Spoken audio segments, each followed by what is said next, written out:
mist and heather grey, where mortal footsteps seldom stray, there stands a hall of ancient stone, where secrets sleep and truth is known. The lost lore library, they say, guards wisdom from the light of day.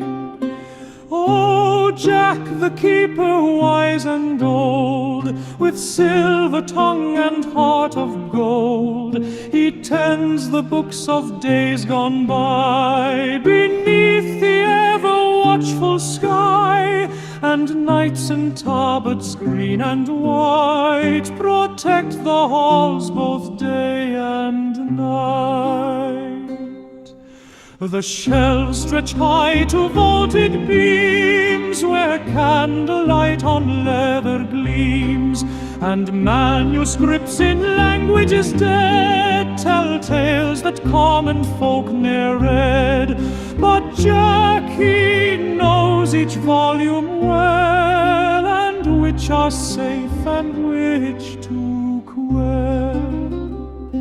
Oh, Jack the keeper, wise and old, with silver tongue and heart of gold, he tends the books of days gone by, beneath the ever-watchful sky, and knights in tabards green and white protect the halls both day and night.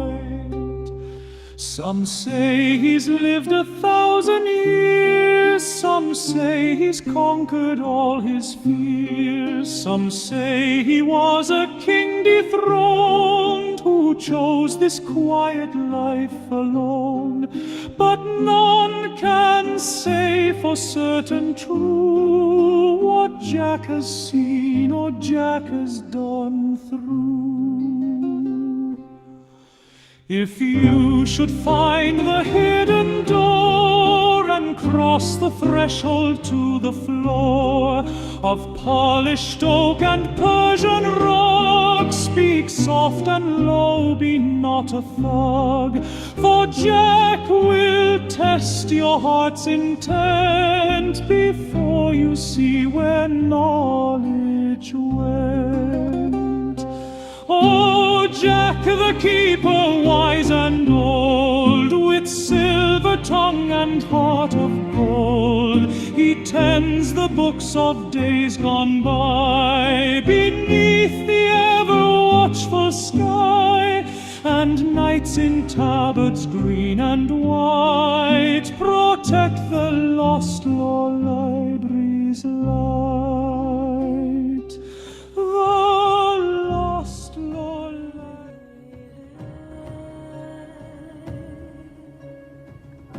It is unusual for a caravan to journey through the night. Yet we are in need of haste in the dark. Rumors of orcs abound, a strange tribe with strange markings. 2 eyes with one cut in twain. We are half a day from Longreach, and all has been quiet until now. During my watch, I see a signal arrow pierce the night sky with a bright yellow tail. Longreach calls for aid. I spare a glance to the caravan trundling along the trail I've blazed and steel myself. I can see, in the lantern light, the invoker mount her horse, incantations already upon her lips. She spurs it forward towards me. Already ahead of her, atop a white war steed, a mithril plate armored paladin, brandishing a sword larger than me, glowing in magical fire. They light their way through the dark. Me, I shoulder my bow, and I plunge further into the gloom ahead.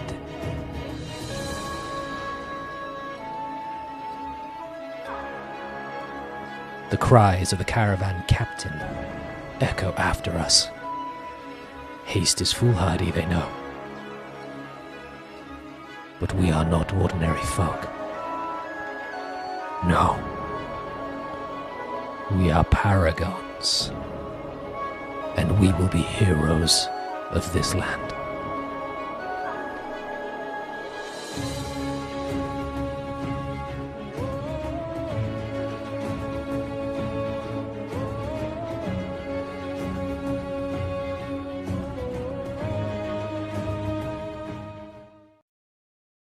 Well, oh, look at that. I'm out of focus.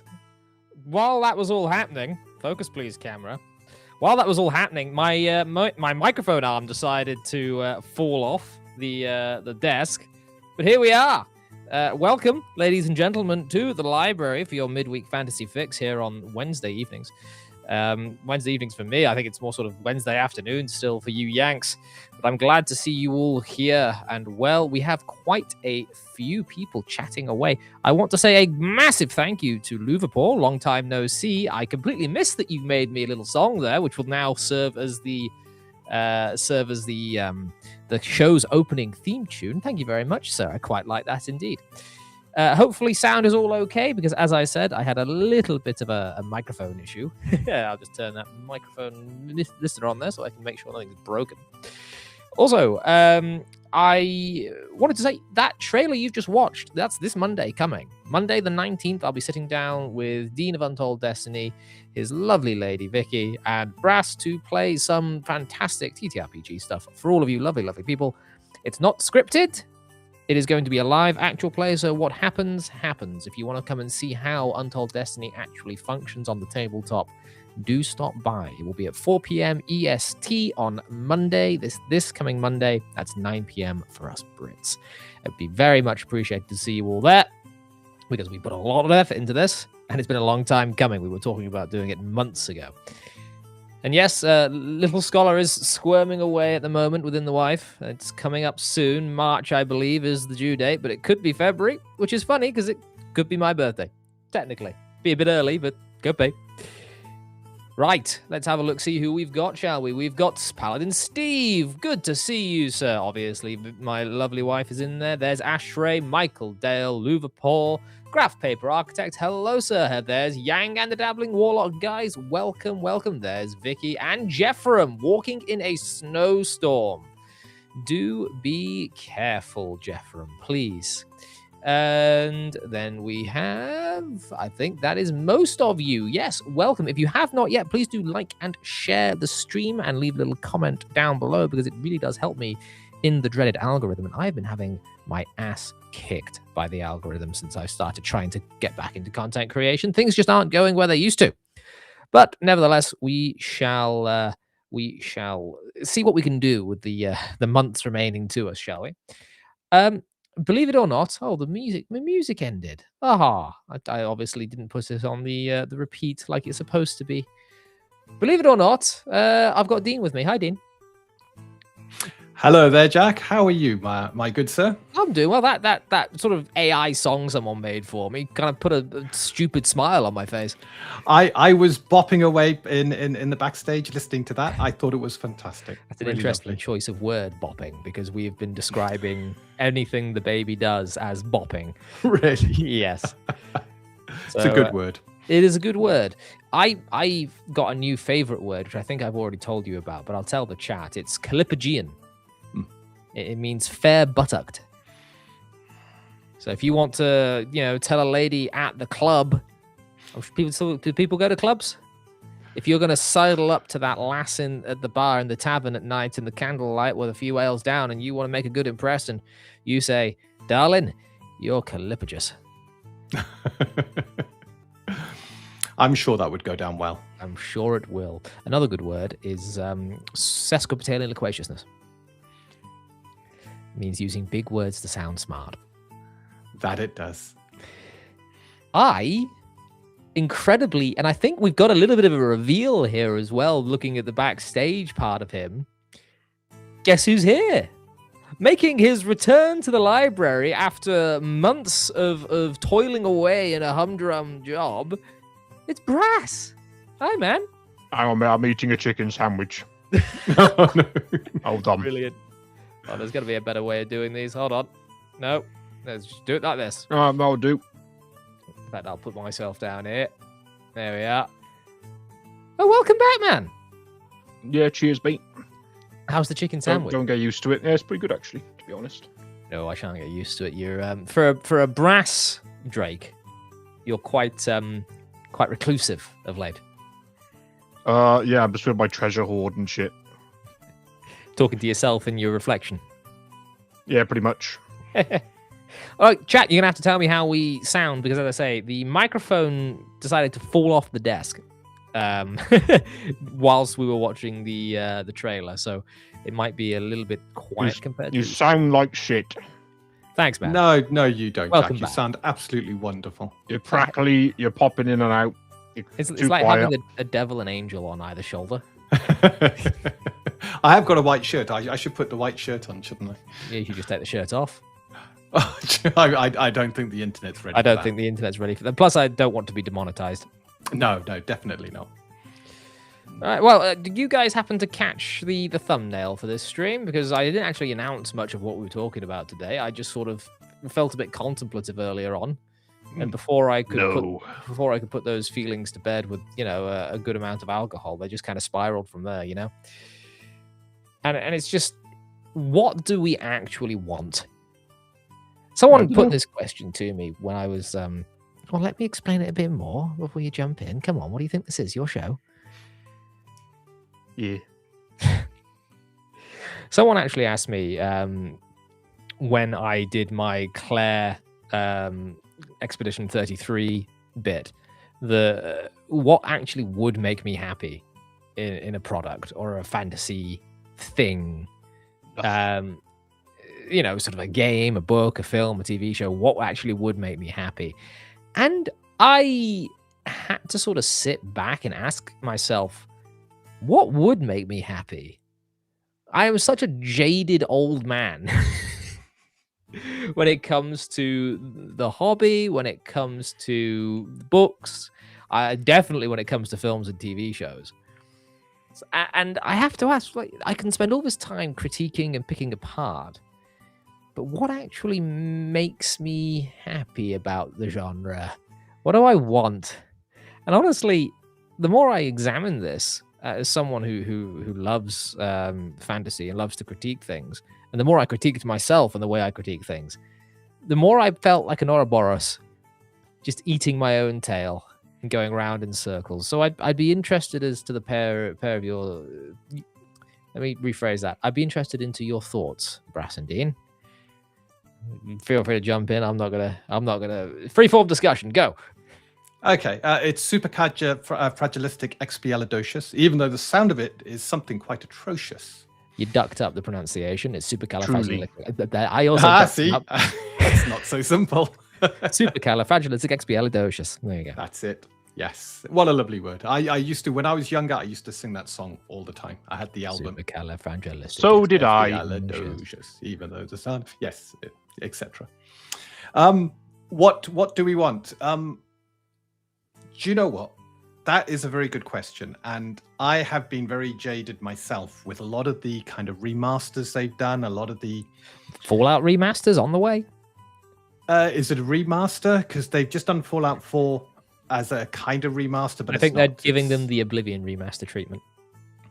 Fallout 3, Fallout New Vegas. No, New Vegas. Yes, you're right. Because the TV show's done really well. And I just watched the latest episode just before the show. Absolutely love it. You see, it's funny you should say that because the internet is up in arms over it. I think the internet is a bit too serious about things at times. Fallout was this kind of...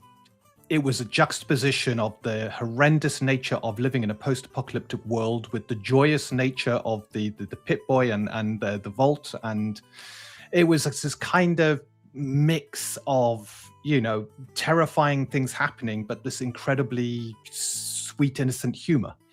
And I think the TV show, which is set 9 years after Fallout 4, so it hasn't broken any of the kind of law of the world. I think it's nailing the scenes, it's nailing the sets, it's nailing the uniforms. I couldn't tell you. I'm not a Fallout fan. No, you're not. No. And I'm loving it. I can't wait to see where it goes. But anyway, it is rare though that I find a TV show that I actually like. However, we're talking about fantasy here. And is it specifically what do we want from a fantasy game, TTRPG game, or is it kind of fantasy in A general? property, I suppose. Take your pick.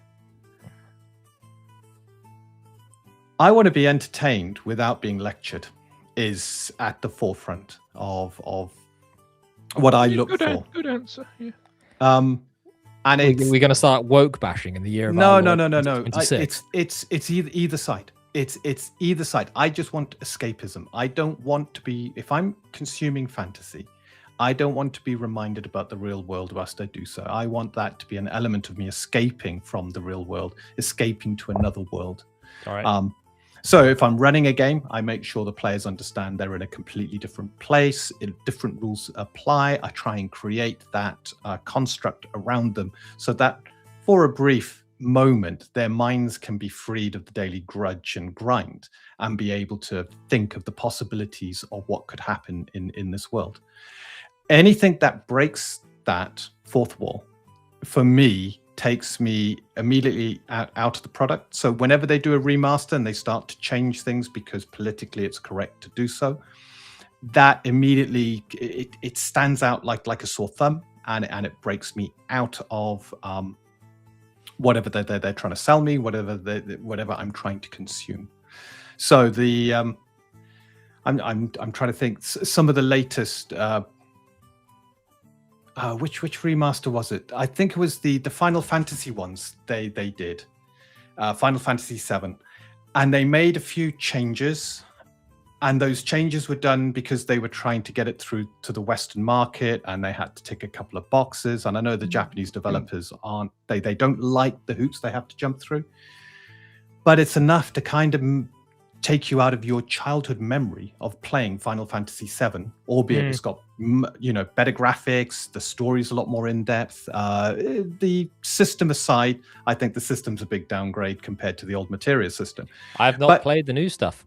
You haven't. I don't think you're missing out, Jack. I really don't. Well, that's another thing. Like, there's a lot of Brass. You can relate to this as well. There's a lot of new games, which I just not interested in, even if it's stuff that is supposed to be, even stuff that I am the target market for doesn't interest me.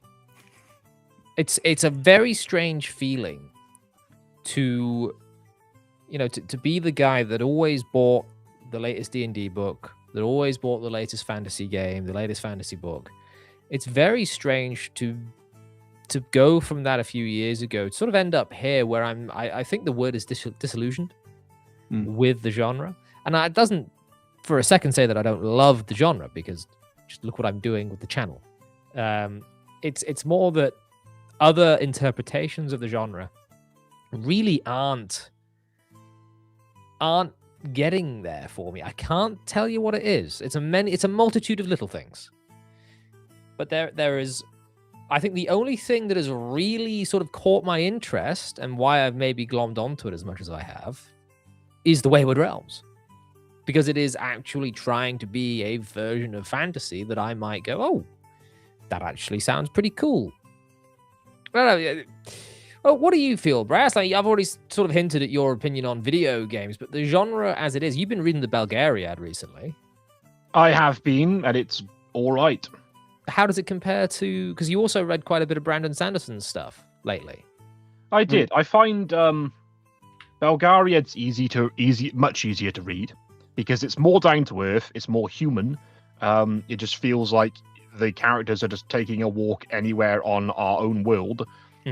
Whereas in Brandon Sanderson's work, every single thing from every plant and every animal and every person has to have a fantasy name and has to be unique and different. And that's not necessarily a bad thing, but it's very hard to keep track of. But the Belgariad, it's been a pleasant surprise. I'm not usually a fan of older, I don't know how old it is, but it's definitely not new fantasy. but it's all right. It reads almost like an easier to read Lord of the Rings. Yeah, I can In many get ways. behind that description. Just as a quick shout out to my ear trumpet, thank you very much for the weekly $1 Australian. I'm not even kidding. I appreciate it greatly. There is a super chat goal at the moment, ladies and gentlemen, for some super chats to come in. If you want a little Q&A session later on tonight, we can get one of those sorted for you. But we have to hit the goal. I've got a kid to pay for. Don't judge me.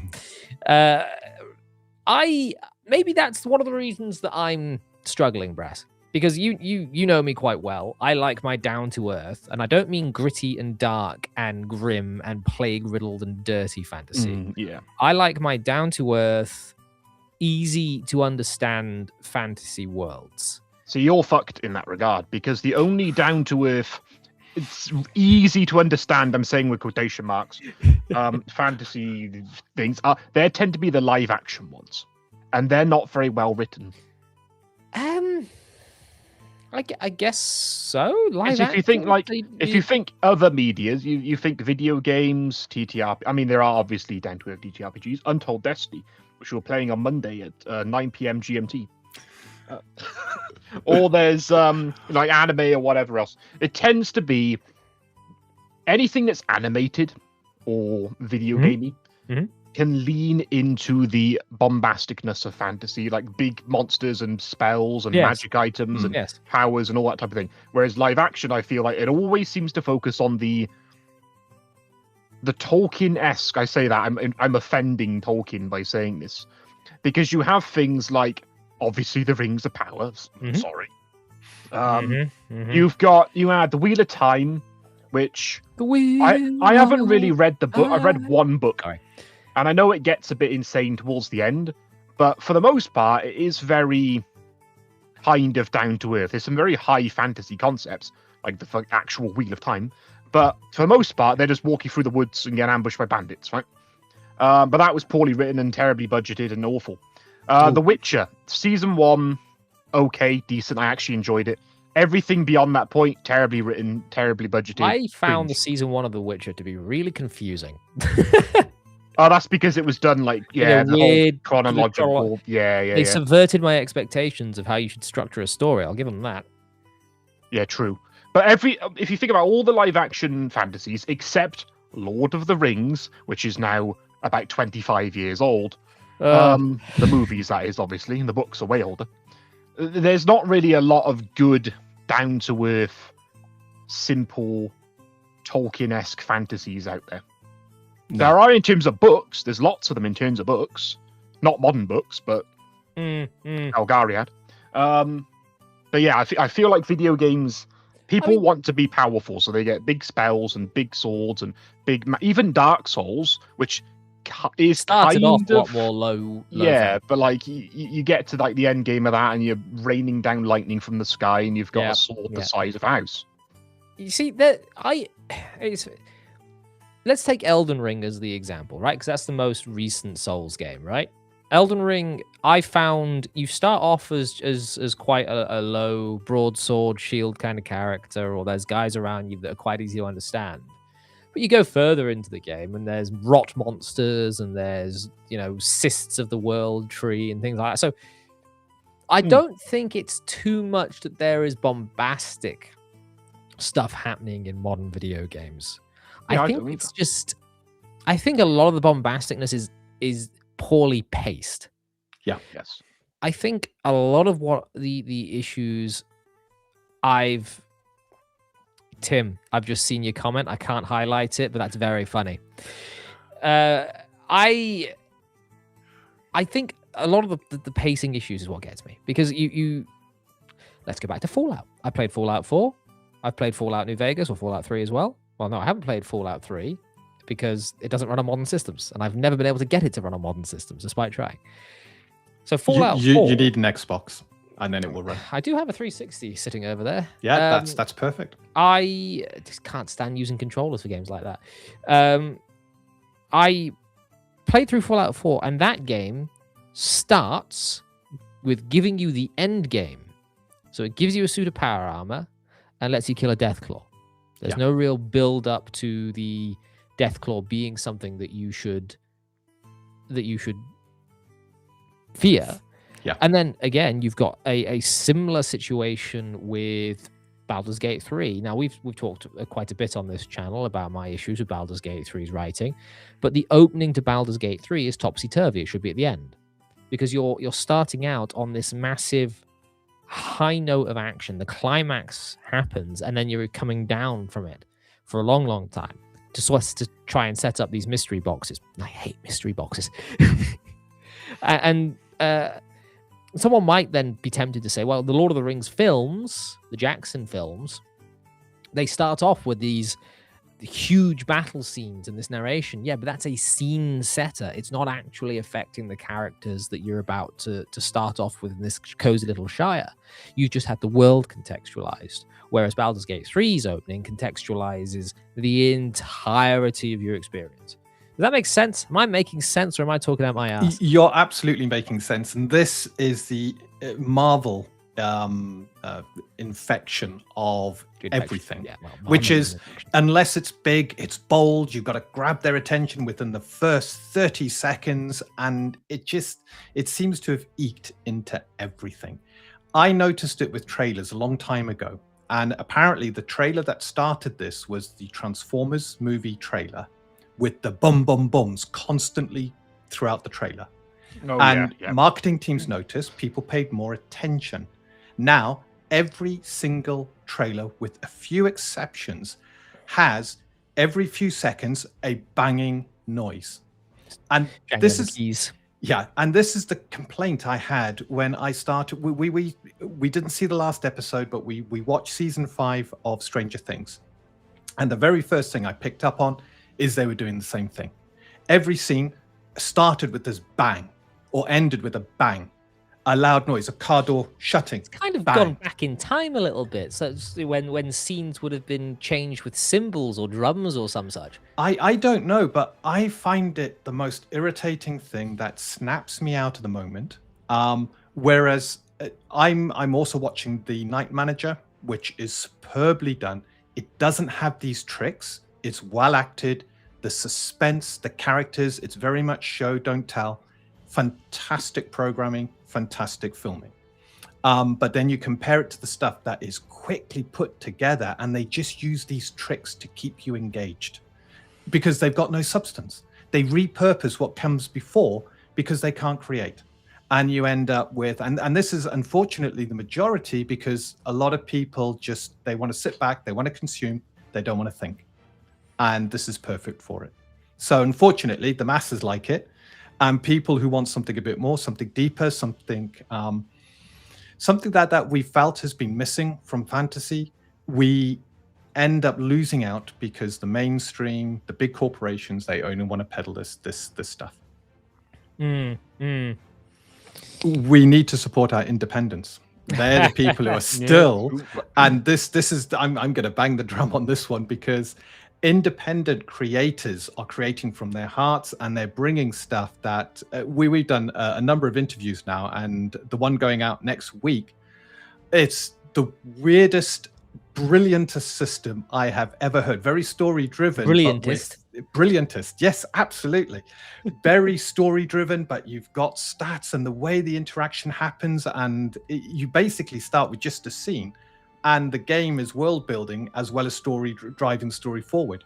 And if the narrator does something that you think your character wouldn't like, you can defy it. And then there's a roll off and stuff like this, and like, as you try and change the direction, Melkor in the Song of the Ainur. Yeah.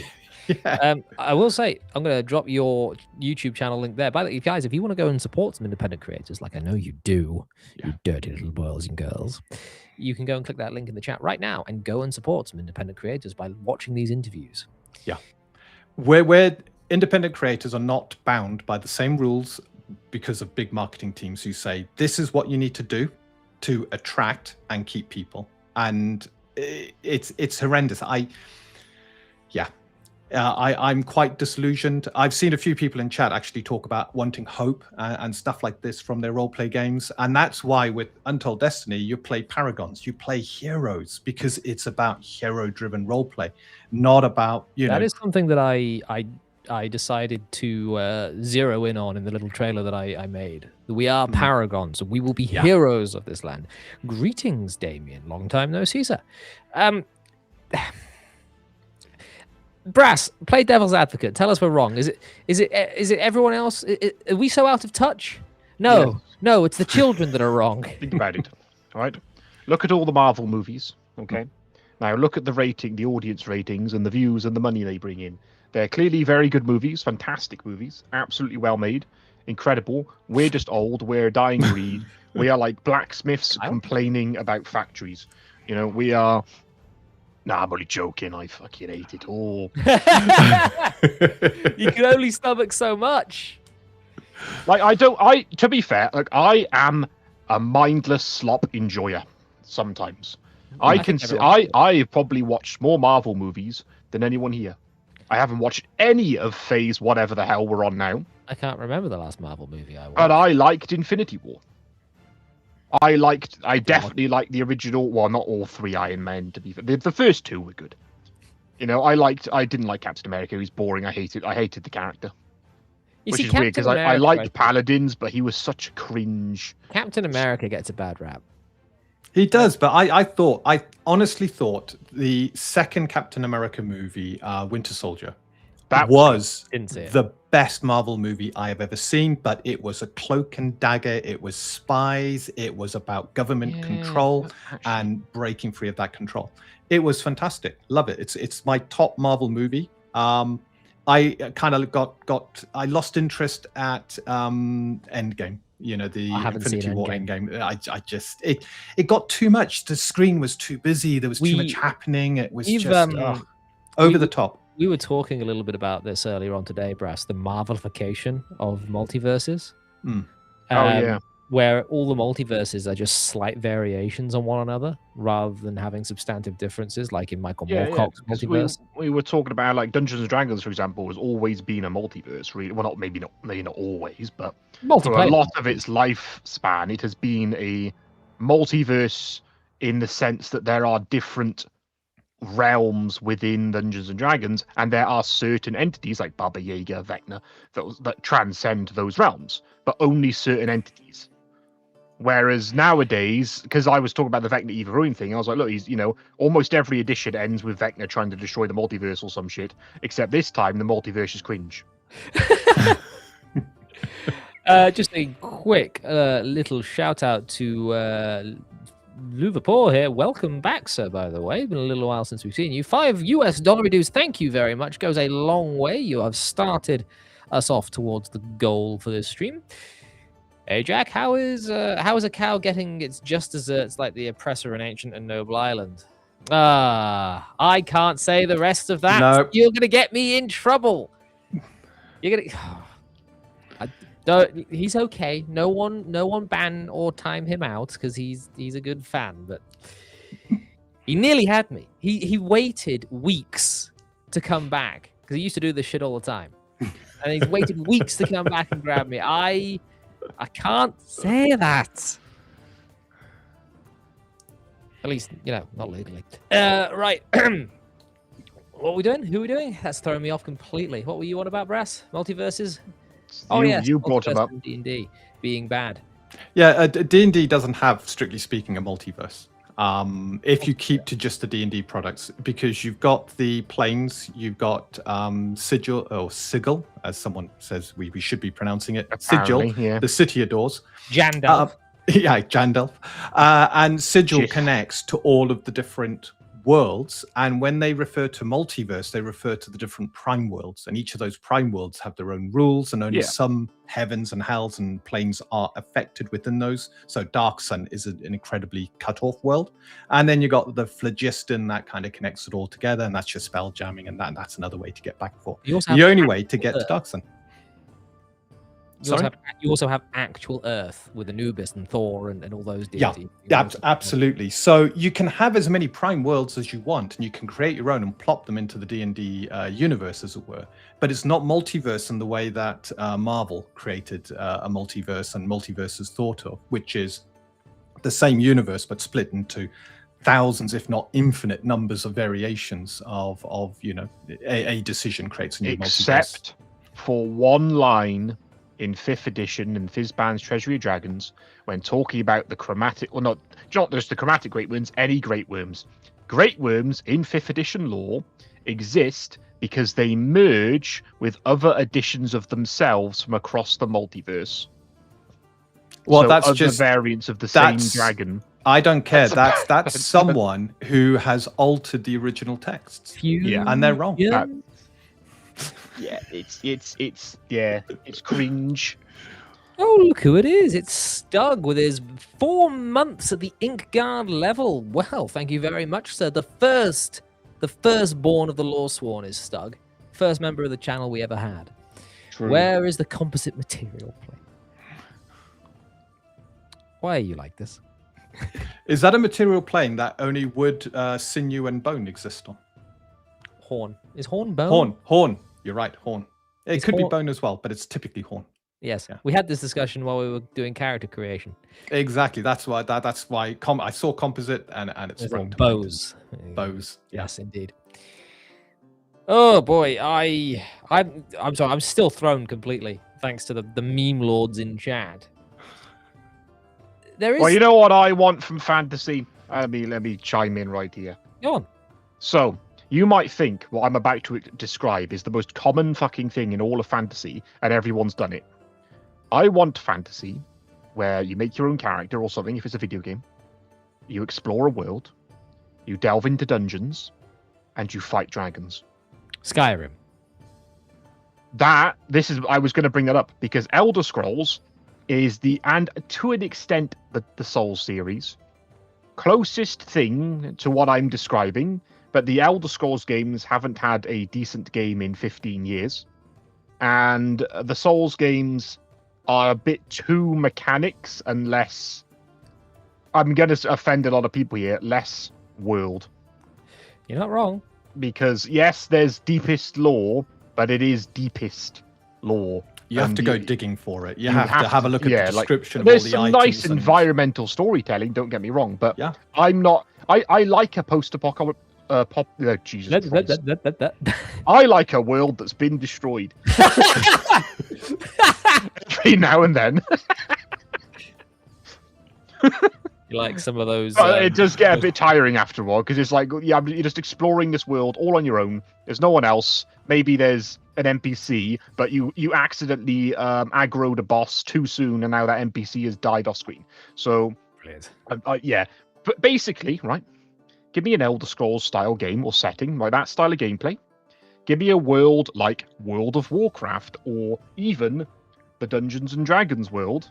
Now combine that with good writing. Wayward Realm. Wrong. Honestly, I think the Wayward Realms is going to be an utter triumph, but that is, You're paid to say that. I am a sim. I wish they would pay me, because I'd take the money. No, I understand exactly where you're coming from. I enjoy the Elder Scrolls games, but I think I've outgrown them because I can see the simulation. Does that make sense? Yeah. It's like the Matrix. When you realize that you're in the Matrix, it ceases to be so incredible. I will quickly say, amazing gaming productions. 4 months at the level of Lawsworn. Thank you very much, sir. What is this about a multiverse? From what I know, Trinity City hasn't interacted with Mistamria. Mistamria? I think that's supposed to be Mystaria. That's it's fantasy setting that he's made. All Stop right. this nonsense right now, lol. I actually agree. Stop the nonsense, because you end up with things like Magic the Gathering, just collecting universes to the point of having a My Little Pony set. Seriously, Magic the Gathering? Yeah. Yeah. Really? Yeah, they've got all sorts in there. They got Lord of the Rings with Black Aragorn. They've got My Little Pony. Oh, no. I think they're onto something. I want to see a Games Workshop tournament with My Little Pony models and power armor. Games Workshop should probably do it as well. exists. Someone Oh, has yeah, it's probably somewhere. got fan art out of that, and they've also turned it into corn. Probably. The internet. I think Movabor that's brings up amazing. Sword of Shannara. I actually forgot. I was trying to think of the name because I have the book somewhere. I never read them. They also did that in live action, and I got through one episode. It was shit. It was awful. It was truly. I saw the first season, couldn't even begin the second Can season. anything please us? Yes. Yeah, pure entertainment. Going back to the basics of entertainment, as in Maybe. the hero's journey, that kind of stuff. I really would struggle to find a. Brass, do you remember? Were you here when we watched the Quest for Camelot, the animated film from back in the 90s, early 2000s? Oh yeah. See, that was fun. That was fun. It was Yeah. stupid. That's we need more like that. It comes across as genuine. But yeah, like it's said, it's all terribly written now and live action and low budget, which do not go together very well, to be honest. My little oh, the Emperor. Hold on. That was awful. That was good. That was good. I like how I get the opposing opinion. Dean's my yes man. I'm Right. easy to please. Lord Stug for $5 dues. Surprised nobody has tried to make a spin-off about End of the White Witch's original world from Magician's Nephew. That is actually a very good idea. For those that are not familiar, The Magician's Nephew is the precursor to The Lion, the Witch, and the Wardrobe. Yeah. Where the witch escapes this museum. My mother read me this book when I was a little one. This is how I remember this. There was a museum style room, and the witch got out of it. She hopped over the wall as well after eating an apple. I remember that scene. So the destruction of her, that could be a really interesting, because the live action Narnia films. I don't mean the ones from the 1990s. If you've seen those, they are cursed and terrifying. But the ones where like the early 2000s, where they made live action The Lion, the Witch, and the Wardrobe, that was actually pretty good. Oh yeah, They were really good. Yeah. Yeah. Early 2000s had some bangers. Which I think that they made three films, didn't they? The Boy and His Horse, the something like Lion Witch, Boy and His Horse, and Voyage of the Dawn Trader. Because we even had Harry Potter in the early 2000s, which was actually very good. I didn't watch all the films, read all the books. I'm just not a film guy. That's one thing. Like, if I go into any kind of film, it's starting off on a bad note with me because it's a film. If it's a book or a video game, it's got a hell of a lot more chance. I think, Stug brings up a fantastic idea there. However, I don't think anyone today will be able to do anything like that, any justice. Because middling films or bad films from sort of 1999 through to 2007, 2008 are masterpieces compared to what is done today. We didn't know how good we had it.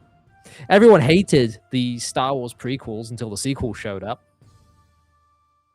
I know. I liked the True. prequels. I could see the story. The acting was pretty terrible in places, but That was you know, bad direction, I think. I liked it because I was Exactly, a child at the time. Same here, Brad. the story of the prequels was fantastic. It was solid. The start of Revenge of the Sith, that space scene, absolute masterpiece. Oh yeah, I like that. Spaceship pirate battles. You might be right. I think the boy and his horse is, because I thought that was Prince Caspian's origin story, but I could be wrong. Prince Caspian. It's been a while. That's a name I've not heard in a long time. It's been a while since I've read the books. Brilliant books, though. I In always- fact, I've got them up on my. Always had to That's like- wonder about Narnia, how the sons and daughters of Adam, Edmund and Peter and whatnot, they grew up within Narnia, and presumably experienced all the things an adult experiences. Puberty, love, royal lines and lineages, children, families. And then they went back to being sort of a mixture of just about pubescent and prepubescent children. And I always wondered what kind of effect that would have on them growing up as a sort of a psyche. Because if they've spent an entire lifetime at that point, or a good portion of a lifetime, They're going to ruling be with the most boring, lonely fuckers. because they've already done it all. And now they The have... only advantage that they had is that it all took place during the Blitz or something. Yes. So they were already probably having a miserable time. And then they experienced the best economic growth this country has ever seen. Sure. Yeah, they definitely did Voyage of the Dawn Trader. I thought I'd seen it. Definitely done. 2010.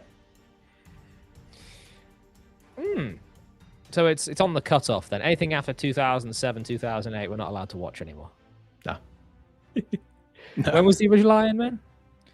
I think the original Iron Man, as good as film as that was, killed things for a lot of people because it was...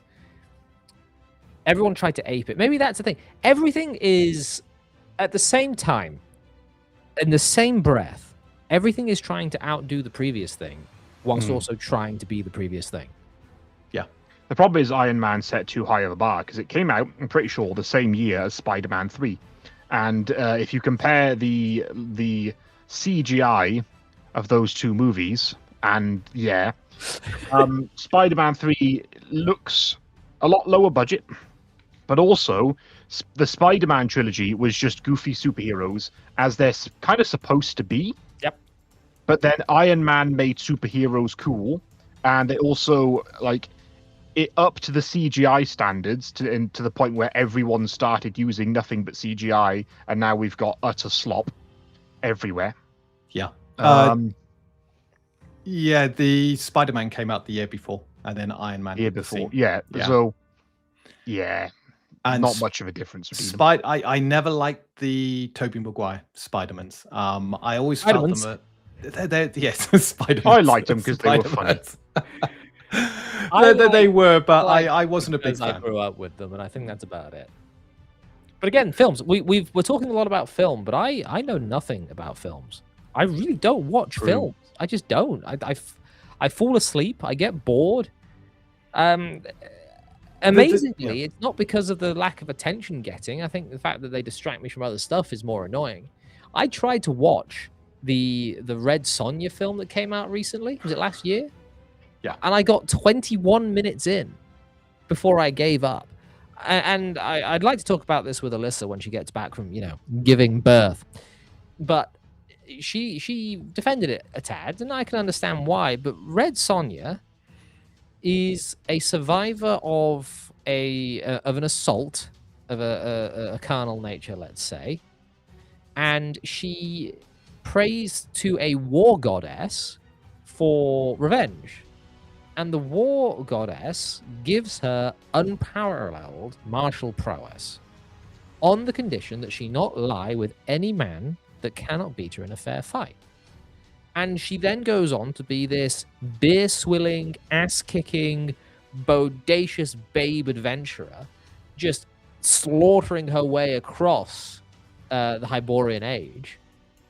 And then when you get to the Red Sonja of this film, she's this petite little redhead. I've nothing against the actress, but she's hardly this Amazonian woman, which annoys me because the woman that they cast as the antagonist to her is an Amazon. She's a tall, muscular woman. They could have just dyed her hair red and she could have been Red Sonja. But nevertheless, she is a worshipper of a nature goddess in the middle of the woods. And her motivations are that the invaders of the woods are hurting the animals in the forest. And so she goes after them after, growing up in the woods alone and somehow having a horse. She goes after these guys that are poaching the animals in her forest with a map through the forest and goes into a fully armed military camp with quote unquote no fighting experience, gets captured, and now the main bad guy of the film has the thing he wants to continue his conquest of the world because she stupidly took it into the camp he was in. It seems about right. Yeah, everything was driven by people being stupid in that movie, and I really didn't like it. That's what happens when you have stupid writers. I will Yeah. say the one kill that she got, or the 2 kills she got before I stopped watching were pretty cool because she kind of just sidled up to these guys and then punched a knife into his throat. That was pretty cool. Some of the action was okay, but no, new Red Sonja was very humorless, I believe. I really want to see a Deathstalker Good Heart. I don't know, man. Like, oh yeah, I did see Deathstalker was released. I'd be interested in seeing that. But again, it will have to wait until it's on. They the should platform. make Dragonlance into movies, all fucking 500 books or however many there are. If they just they won't do it justice. they know. won't do it justice, but if they just did Dragonlance Chronicles, you know, the dragons of Autumn Twilight, Winter's Night, and Spring Dawning, Yeah. that's actually a very good. That's good. If you They gave did an them the animated Lord of the film. Rings treatments, I did see the animated portions of the animated film, I Yeah. should say, but I wanted to read Spring Dawning before I went and watched it fully because it's still on my back burner. Conan the Barbarian is still the best Robert E. Howard cinematic interpretation. Even if his origin story is drastically different, Conan's quest to unravel the riddle of steel is very interesting. You know what? You're right, and that's sad. True, and he beats Tritz. That's the riddle of steel. Are we really getting back into this? We don't have time to start. We going don't have back time into for this. the- No, we do not indeed. No. Where are we at? We've only got 2 of the super chats. We've got 30 more minutes for the goal to end. If you guys want a Q&A, if not, then don't give me any money, I guess. I think what we're getting from this is that the genuine feeling of love for the properties that make up the fantasy genre in the year of our Lord 2026 is sorely absent from most things that we consume. Well, it's all corporatized, and That's a good word for it. that has a knock-on effect because not only are the corporatized corporations talking about like they don't give a shit about good writing or anything like that. They give a shit about Marvel writing because it sells and it appeals to a mass audience, and the monkey hand clapping, yeah, yippee, look at that, Explosions! 15 jokes per minute, because that's what appeals to people. It's the same thing with like modern D&D was trying to appeal to that crowd, but everyone's kind of dropped off. And you know, a lot of video games do the same thing as well. And I think we are slowly seeing it turn around a little bit. But another thing about corporatization that is a very, very big factor is that almost every good writer has been fired from their job at some point, and it's very hard for them to find new jobs, especially now.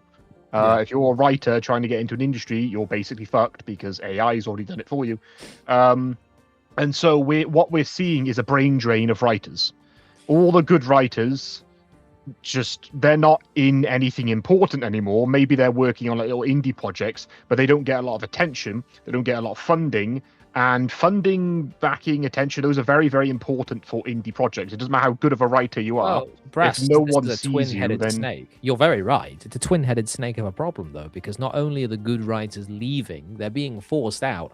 And the people that are in there, you can go through so many examples of projects which come out rainbow-colored, let's say.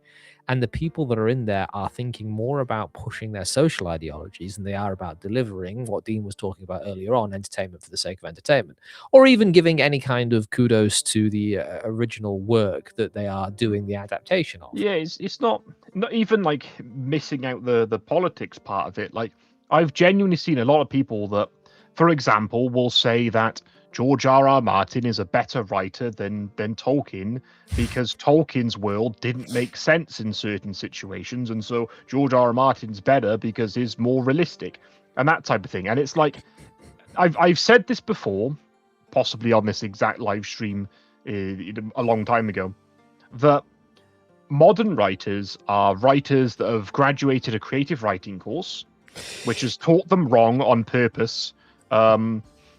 Bit of deepest lore for the audience. Brass and I met at university doing a creative writing course. And it was terrible. It was and awful. pretty much all of the stuff they teach you in those courses are just, they're kind of there to sell a product, not write a book. in a sense. Like they're teaching you how to write like everyone else, and how to write to appeal to a mass audience, not your audience. Everything's got to be simplistic, no adjectives, no flowery language. Everything's got to be to the point, because They also strip you of your own voice. yes, Which is and again, we're moving from films into books here, which is something that I much more appreciate. You've been reading the Bulgariad. When you read Dave Eddings' work, you're listening to Dave Eddings tell you the story. You can it's very easy to understand because it sounds like someone telling you a story, and yet it breaks every single rule that creative writing courses would have you believe is how you write a good book. He uses adjectives more than once. He uses long, complicated sentences. I read not too long ago. I used the first pages of the Elenium trilogy, where Sparhawk is entering the city, and so many of those paragraphs are like this on the page, and they are 2 or 2.5 sentences. They are massive, and these really long and complicated wording people can't follow anymore, because I had a bit of a political rant a few weeks ago about education systems. I won't put you through it here, chat. Goodbye, Liverpool. Thank you very much, sir. I can't help but notice that the more access we have as a society to a public education, the reading ability of most people plummets. I have a lot of younger siblings, and I have some nieces and a nephew. And one of these nieces, I bought a copy of The Hobbit, because I tend to do that for kids. I tend to give them a copy of The Hobbit because it was my favorite book as a child. And I was listening to her read, and she was great at it. And she's only just really got into a year of primary school. But then I see other kids trying to read a simple sentence, and they just can't sound words out. They can't grasp. It's not just a reading ability. Like, everyone could probably fake knowing how to read, but the comprehension of reading the information that's on the page seems to pass people by. Am I the only one seeing this? Is it just me? Yeah. It's. I mean, look, books, any kind of literature, it requires attention span, and people don't have attention span. And so, like, art is still a very enjoyable, consumable medium because you can look at it and you have now appreciated it. But a book, you've got to sit down, dedicate time to. Everyone's busy watching TikTok videos, or YouTube, or anything over the 30 seconds. In fact, I think it's now a lot shorter than 30 seconds. Anything over 10 seconds, unless it's got a constant Mr. Beast bang effects. Explosions We've got a every negative 5 feedback seconds. loop then, because people's attention spans are shot, and in order to gain that attention span back, we then have to ruin it more. Yes. And it is rapidly spiraling out of control to an insane level. But funny thing is, there is a glimmer of hope in the dark. Zoomers, actually, it might not be Zoomers, it might be Gen Alpha, I can't remember. Alphas. It might be Alphas, okay. If you even know what I'm about to say.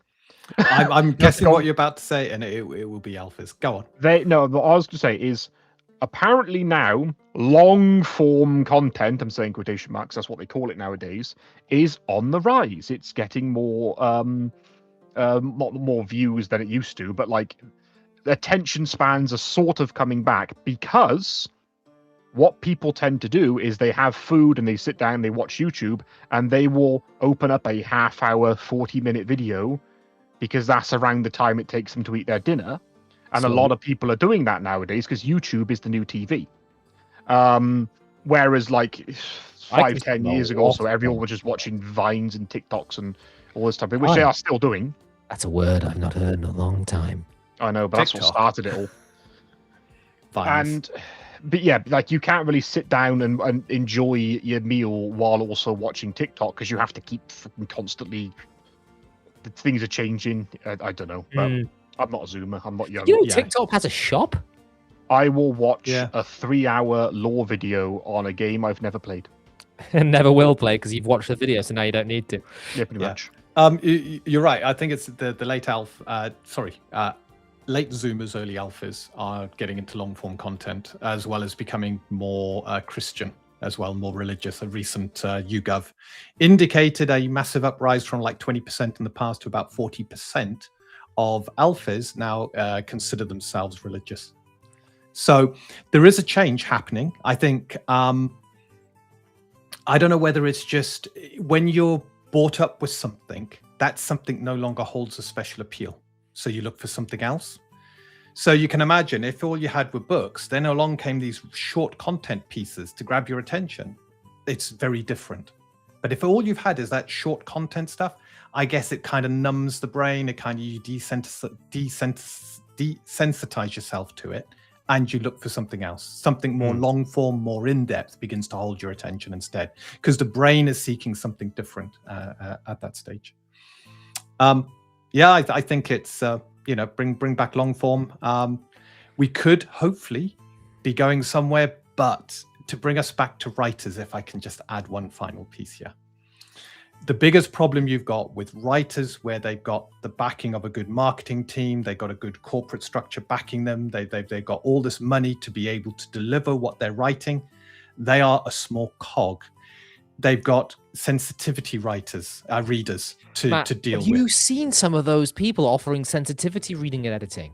Yeah. I've had people message me and offer to and ask to be paid to go through my stuff and be a sensitivity reader.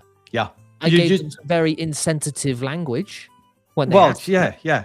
It's like we can't be everything to everyone. And you can't go through life thinking you're never going to offend anyone, because that's completely out of your control. But you got a writer who's trying to deliver something. They've got sensitivity readers to deal with. Then they got the committees to deal with, the people who look at their writings and give feedback, each of them giving their own bit of feedback. So you end up with this, you're trying to be everything to everyone.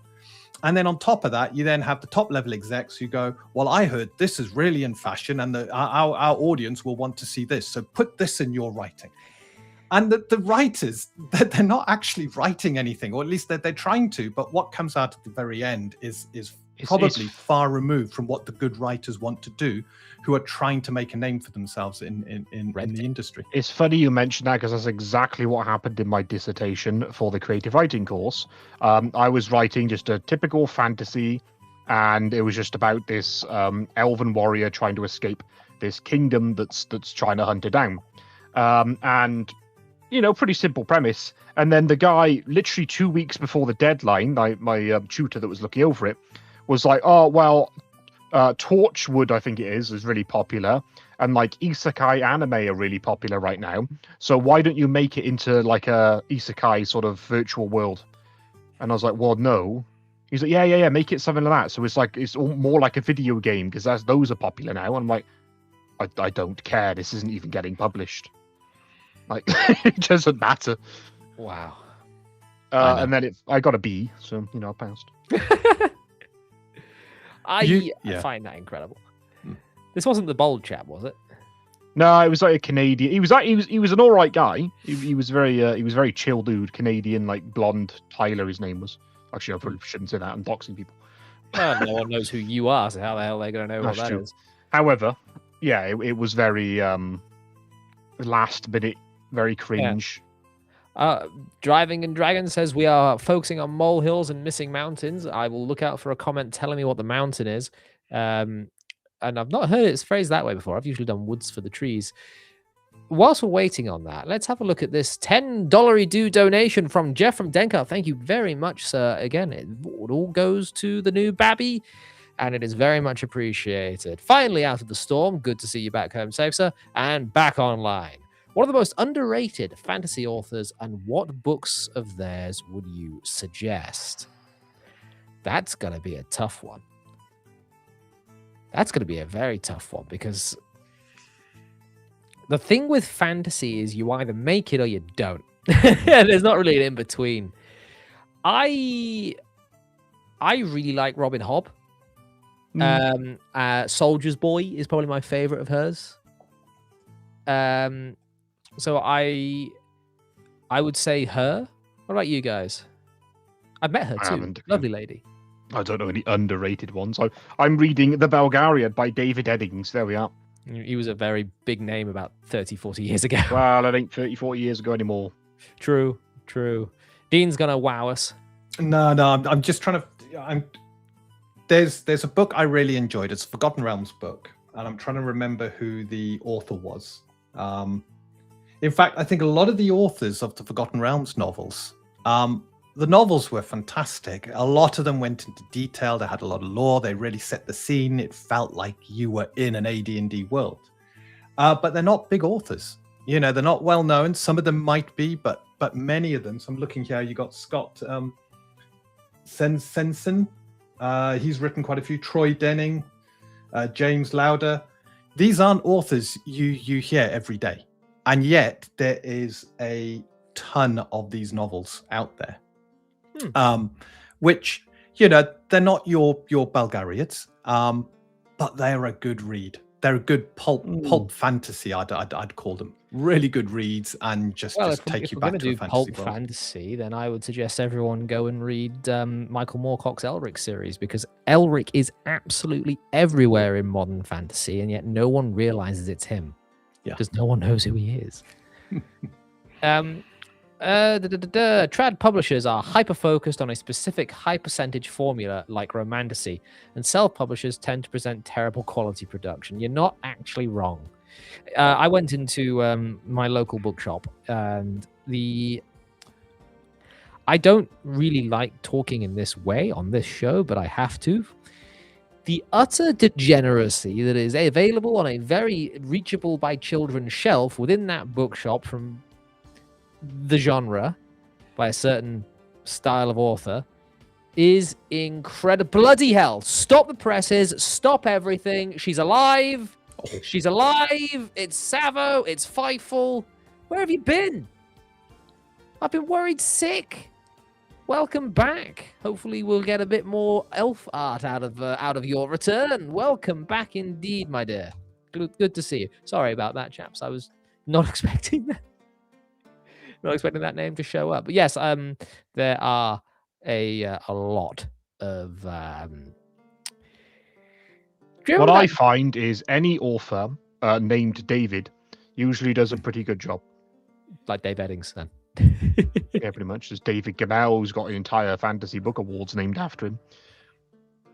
David Eddings is another David on my shelf over there somewhere that wrote a Cloak and Dagger series, which is pretty good. Surly is correct. A lot of those Forgotten Realms authors were overshadowed by Salvatore. Not necessarily undeservedly. No. Let me go ahead and find something that I just missed. The Daughter of the Drow trilogy by Elaine Cunningham, says Ashray, of course, very Drow based. I do have the books that you want me to listen to sort of loaded up in my Audible. I just haven't gotten through them yet. Oh, yeah, David Gemmell. Yeah. David Gemmell. That's what I just mentioned. Oh, right. Oh, yeah, well, you don't count. You don't, no. Then there's... Someone else said something here. Polgara the Sorceress. Rereading. Well, who is Polgara the Sorceress? That's Belgariad.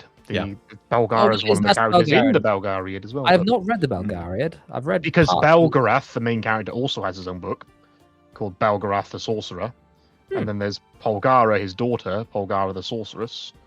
And they're in... And there's... I think someone was mentioning... Oh, what the hell is his name? There's a knight in the book. And I think he has his own series as well. Well, I read the first book of the Elenium when I was in high school, but this was before everything was combined, or I didn't have access to the combined stuff. So there's a lot of series I've read 1 or 2 books of, and then the school library didn't have any more of the series. Like I just read Captain Underpants, mate. Aragon and Brazinga. I read those 2. I don't think I read the third. Aragon was a good book. Can't remember who wrote it. Pratt? I wish I read. I need to read Aragon, I think. It's my sort of thing. I just don't like You would the like movie. Aragon. It spoiled me forever because I watched the... Wait, was it one movie? It was one movie, and they shoved all of the Commander Allen, that's the one. second book into it. Yeah, it was shit. But And I think that's what that goes back to the whole, what do we want in fantasy? I want more good dragon fantasy. Yeah. Just not low budget shit, not Game of Thrones where the dragon gets taken out by a ballista and then dodges 50 ballistas. Just make it good, guys. Just make it good. Just make You better be careful talking about that. Smaug got taken out by one arrow. Yeah, but to be fair, that was arrow fired from a prophesized family of a certain. Yeah, that Yes, was a from deliberate. Bard I don't mind yeah. that. That's fine. Like, that's Wasn't typical King in myth with with dragons. But yeah, You see, Dabbling Wallop, there's one thing. There's one line from Aragon that sticks with me, and I still think about this one line in Aragon to this day. It comes back to mind, and that's before he gets the dragon egg. And no, it's not before he gets the dragon egg. It's just after, and he's sat during a festival in the winter, and the line goes, he finishes eating some candy, he was licking his lips and wishing for more. And for whatever reason, out of the entirety of that book, like the death of Brom and the duel in the desert and the practice sparring and the fight between the red and the blue dragons, all those books that I've read, I think about him finishing his sweet at the fair before the adventure begins more than anything. And it's just always stuck with me. I couldn't tell you why. Right, chaps. the Malorian. That's what I was thinking of. We've been going for a little while. We just had Susan Cooper, The Dark is Rising, mentioned as well. We've been going for a little while. I'm going to say that we've not quite hit the goal for the Q&A for this time around, but I do thank everyone that has thrown a little bit of cash my way. It's always helpful. The best way, though, to support this channel, should you want to do so, is to simply like the video, make sure you're subscribed, and to send this link to just one mate. It really does help, because word of mouth is how I'm getting around the algorithm at the moment, because I find that it doesn't like me unless I'm talking about the Wayward Realms. You've been pigeonholed. If it's YouTube algorithms you're talking about, this is why a lot of channels, if they do something completely different, they create a separate channel, because the algorithm learns your channel and then tries to funnel all your content to that same audience. We will see what happens then, because I do quite like the Wayward Realms, and I do intend to do a lot of content on that in future. There is some big stuff. I know I've been saying this for a while, but because they moved it back to June for the early access, I've decided to move my plans back as well. There is, shall we say, a chance that I might be able to get someone else's hands on the game, but I don't want to go into too much detail because I have big plans ahead. Of course, there is a dragon video in the works with me and Brass. We had a bit of a discussion. That'll be uploaded probably either tonight or tomorrow. And then I'll also be doing a dragon discussion with one of the Wayward Realms guys too. It's Dragon Week on the channel this week. Welcome back, Liverpool. However, there is another thing that is happening on Friday. What are we doing Friday? Well, I mean, we're recording a quiz, a D&D related quiz that I will be hosting on Friday. It's not live, so it's not going to be up on Friday, but we're doing that this Friday, so it'll be up sometime this year. Keep an eye on Brass's channel. I've just linked it into the comments there for your Dungeons and Dragons needs. Sorry, that again, the chat has a great way of throwing me. Sliver, the Sky Dragon. Sliver, the executive producer. Ultra Mega Chicken. Oh, man, the internet ruined me. And I sit here and I judge the people younger than me, but no, the internet ruined me in much the same way. And of course, on Monday the 19th, we will be doing the, I'm about to say the Wayward Realms stream. We'll be doing the Untold Destiny stream. I'm going to pop your link in there as well, sir. If you want to give a quick tell you what, before we give a quick explainer, because we've got people here, if I can have their attention for but a moment, I'm going to play the trailer and then we will come back. So watch this.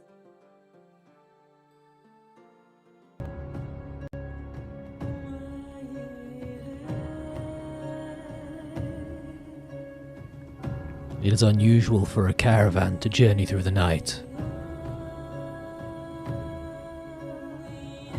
Yet we are in need of haste in the dark. rumors of orcs abound. A strange tribe with strange markings. 2 eyes with one cut in twain. We are half a day from Longreach, and all has been quiet until now. During my watch, I see a signal arrow pierce the night sky with a bright yellow tail. Longreach calls for aid. I spare a glance to the caravan trundling along the trail I've blazed and steel myself. I can see, in the lantern light, the invoker mount her horse, incantations already upon her lips. She spurs it forward towards me. Already ahead of her, atop a white war steed, a mithril plate armored paladin, brandishing a sword larger than me, glowing in magical fire. They light their way through the dark. Me, I shoulder my bow, and I plunge further into the gloom ahead.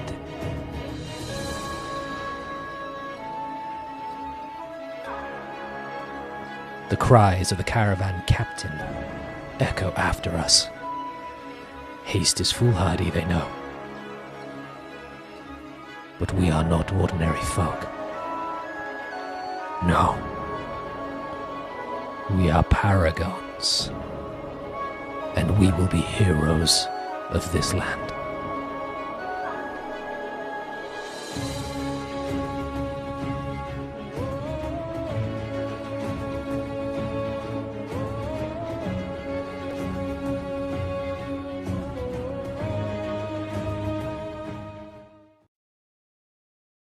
Yes, we're back. So yeah, that will be this Monday, Monday the 19th, starting at 9 p.m. GMT or 4 p.m. Eastern Standard Time for you guys over in the States. And come and watch and figure out what Untold Destiny is all about. So Dean, go ahead and explain what we're actually doing here, because I've just stolen your thunder. I said I was going to let you do it, and then I just sort of jump into it. I thought you did a brilliant job, but it's going to be a campaign play. We're starting in the action, so that trailer that Jack put together is absolutely fantastic. Scene setter. Orcs in Untold Destiny are savage, uncivilized creatures, and they will happily rip you apart and eat your heart. So they're not cuddly things, and they're not to be try to be understood. So we're starting with action immediately. The party are starting at 5th level, which is actually quite you can easily play Untold Destiny at 1st level and play it very well. You don't have small numbers of hit points, but at 5th level you got even more tools. So expect an action packed. There are mounts in this, and they will be using the mounts, so you get to see mounted combat right away. Jack, I don't believe you got a companion, did you, as a ranger? Nope. Don't need one. So you won't get to see a companion, but you get to see the mounts, which act almost like companions, using the same rules. And there's going to be a lot of decisions to be made, a lot of ways that they can mess up, but also a lot of ways that they can be the absolute heroes of the day and come to the rescue of Longreach. So it is Untold Destiny, yeah, absolutely. So it will show off the deep combat system, immersive combat system we had. We got lovely character sheets on Roll20. What do you think of them, lads? Big. Yeah, they need to be refined. Yeah, no, they're good. I love we them. were actually talking about this behind your back, Dean. Good. That for an alpha character sheet on a professional platform, which automatically does everything for you, it's insane what you've accomplished. Yeah. That's a question for you, actually, from Ashray. Would it be apt to describe these orcs as the Mongols under Genghis Khan? Not really, because they are incredibly tribal. They are not united in any way. And orcs typically, you never see a female orc on the battlefield. And you never see a disabled orc either. If an orc has loses an arm or something like that, they are basically taken back by the tribe and killed. because they are considered a weakness at that point. That's So what we- the orcs are savage, they're tribal, they are typically quite great in number. So it's not unusual to find a warband, a big warband of up to 100 orcs, but typically they'll send out smaller warbands of 20 to 30 orcs. And that's before we talk about their goblins, which were created. They took their young and then infused them with frog DNA. So the two kind of fused together to create these poisonous goblins that they kind of Froglins, if send you out. will.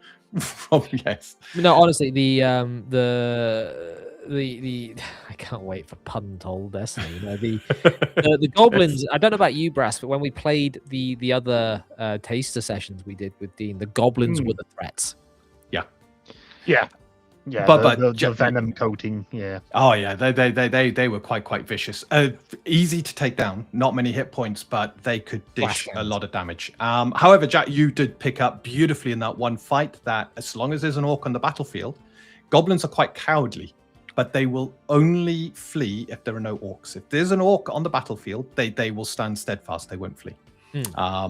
So yeah, it creates some quite tactical combats and stuff like that. And of course, you haven't seen ogres, which are huge orcs, but a lot thicker, a lot more stupid, but incredibly powerful. And big creatures in Untold Destiny, they can hit hard.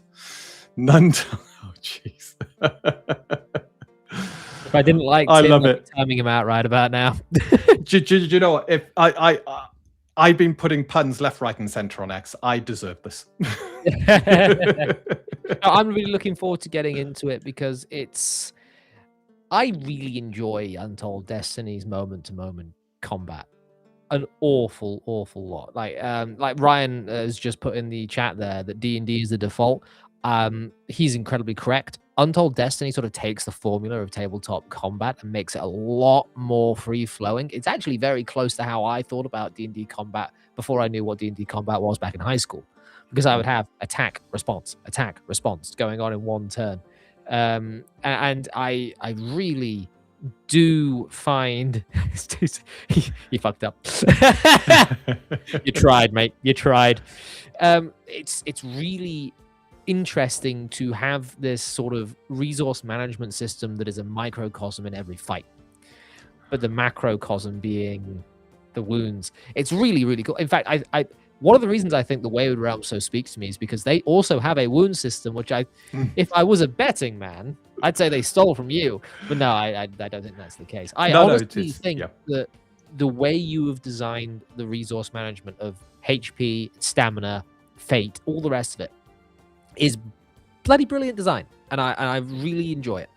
Thank you. And I'm also really looking forward to killing orcs. Yes. Well, the resource design was all about just trying to get away from that stop-start day. I hated it in 5th edition and even earlier editions. You begin to run low on spell points, or spell slots. You begin to run low on hit points. You have to stop. The warlock uses their 2 spells.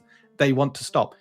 Yeah, it feels. I mean, can you imagine? You're reading Lord of the Rings, and they've just begun, and then Legolas goes, "Oh, sorry guys, I've just used my 1 ranger spell. I need to stop." Oh, jeez, right. And then they continue. Gandalf, "Oh no, hang on, guys. Those orcs and stuff in Moria, too many spell slots gone. Can we have a long rest now?" But Gandalf, there's a Balrog just around the corner. No, I need to get my spells ready. Can we have a long rest? And I want to create that natural feeling to an adventuring day, where the only 2 things that stop you: getting wounded, potentially killed, or just getting exhausted because the sun's set and it's been a long day. And I hope I've captured that, and we will see on Monday. Well, I will say, I believe you have. There is a fantastic interview that you have done recently with our friend Bill Sylvie, the Dungeon Delver, who is off gallivanting across the Americas right now. That's the interview that Dean did with Bill. Was it this week gone? Yes, it was. It was. I believe it was last week. It was fantastic. Yeah. Or no, I'm going to be a bloody dad. I know. Before we get more into you pitching more Untold Destiny, let's simply say, chaps, chapettes, do turn up on Monday here, 4 p.m. Eastern Standard Time for you Americans, 9 p.m. in the evening for us on this side of the pond. It will be a blast as we get into character and die horribly at the hands of Dean's. I'm pretty sure he hacks his rolls. Well, no, you know I'm using the faster combat system on my side. There's only a few creatures that I'm going to be rolling dice for. Otherwise, you lot get to do all the dice rolling. Brass, What about me? looking forward to Monday. Yeah, I am actually. Yeah, not gonna lie. Good. Yeah. Good, I would hope so. Yeah. Anything more that you boys want to quickly talk about before we finish off here? Subscribe to the Brass Streak. I do that. The link again. I will post because Dean's had 2 links. I guess you can have another link as well. There you go. Oh, cheers. It's all fair. All your children are equal, aren't they, Jack? Anyway, I thank you all for coming. I'm gonna sort of finish off this stream here. I hope everyone has a fantastic week from now till Wednesday. I have no idea what I'm going to do on Wednesday next week. Do keep yourself an eye on the channel. If you want to watch the trailer again, it is available on the channel. Just go and click on my channel there. It's the latest video. And get yourself hyped. If you could share the trailer around to different communities, it would be greatly appreciated. Other than that, ladies and gentlemen, boys and girls, it is time for us to sign off. Thank you very much for coming. Cheerio. boys. Goodbye.